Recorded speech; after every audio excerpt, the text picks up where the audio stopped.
मंगल का दिन और तारीख 22 अप्रैल, ऐसा दिन जब इंडिया के जेर कब्जा कश्मीर के इलाका पहलगाम में एक ऐसा वाकया होता है जो दो एटमी ताकतों को जंग के दहाने ला खड़ा कर देता है। मोदी सऊदी अरब का दौरा खत्म करके वापस वतन पहुंचते हैं। हवाई अड्डे पर ही इजलास होता है और हमले का इल्जाम पाकिस्तान पर धर दिया जाता है। इंडिया भी इल्जामात साबित नहीं कर पाया और मोदी सरकार ने पाकिस्तान का पानी बंद करने का हुक्म दे दिया। साथ ही कई और इक़दामात। जवाबी वार में पाकिस्तान भी सफारती महाज पर मुंह तोड़ जवाब देता है। सवाल यह है कि जब दो एटमी ताकतें जंग करेंगी तो कौन जीतेगा, किसका पलड़ा भारी है। एक साबिक इंडियन कोर कमांडर ने अपने मुल्क की जंगी सलाहियतों पर सवाल उठा दिया है और कहा है कि भारत के पास पाकिस्तान से जंग की ना अहलियत है ना सलाहियत। हमारे पास ऐसी तकनीकी बर्तरी नहीं जो जंगी कार्रवाइयाँ बगैर किसी खौफ के अंजाम देने के लिए दरकार होती हैं, जैसा अमेरिका करता है।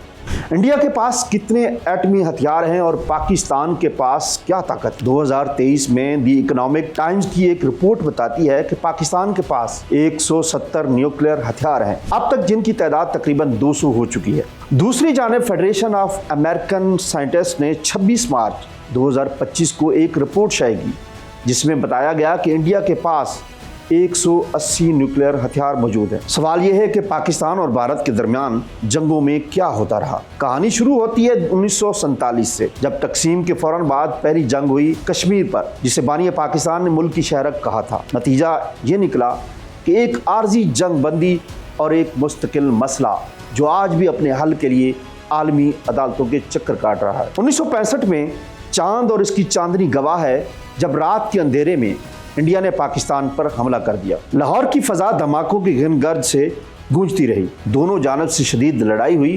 पाकिस्तान ने दिफाई मैदान में तारीख रकम दी, लेकिन बात दोबारा ताशकंद के माहदे पर ख़त्म हुई। 1971 की जंग वो थी जिसमें इंडिया ने अपनी चालाकी खुलकर अयां की और साजिशों के घेरे में आकर पाकिस्तान ने अपने मशरकी बाजू को खो दिया। और फिर 1999 का कारगिल आया जब पाकिस्तान की फौजी पोजीशन ने भारत को हैरान कर दिया, लेकिन आलमी दबाव के बायस पाकिस्तान को पीछे हटना पड़ा। ये आज तक की पाकिस्तान इंडिया बड़ी जंगें हैं, लेकिन पाकिस्तान और इंडिया के दरमियान सिर्फ हथियारों की जंग नहीं होती, बल्कि सोशल मीडिया, डाटा शेयरिंग और सबसे अहम पानी की जंग बदस्तूर जारी है। पाकिस्तान को अंदरून ममालिक ख्वारिज का मसला दरपेश है। पाक फौज मगरबी सरहद पर अफगानिस्तान से होने वाली दरअंदाजी से निमट रही है। बलूचिस्तान में BLA के दहशतगर्द दर्द सर बने हुए हैं। इंडिया को देखें तो इसकी अपनी हालत खराब है। ये तवील अरसे से मकबूजा कश्मीर में मार खा रहा है। 8 लाख फौज होने के बावजूद पहलगाम जैसे वाक़यात हो रहे हैं। मणिपुर में बगावत की तहरीक चल रही है। तमिलनाडु, आसाम में अलग मसला है। चीनी सरहद पर भी इंडियन फौज मार खा रही है। इंडियन से कहते हैं कि वो पाकिस्तान के खिलाफ नहीं लड़ेंगे और बगावत करेंगे। खालिस्तान तहरीक मोदी सरकार के लिए एक अलग दर्द सर है।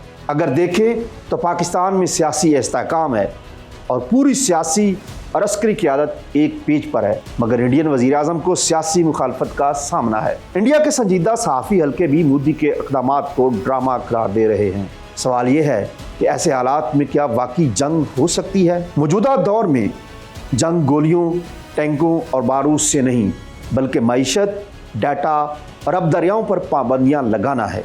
ये सब जंग नहीं तो और क्या है।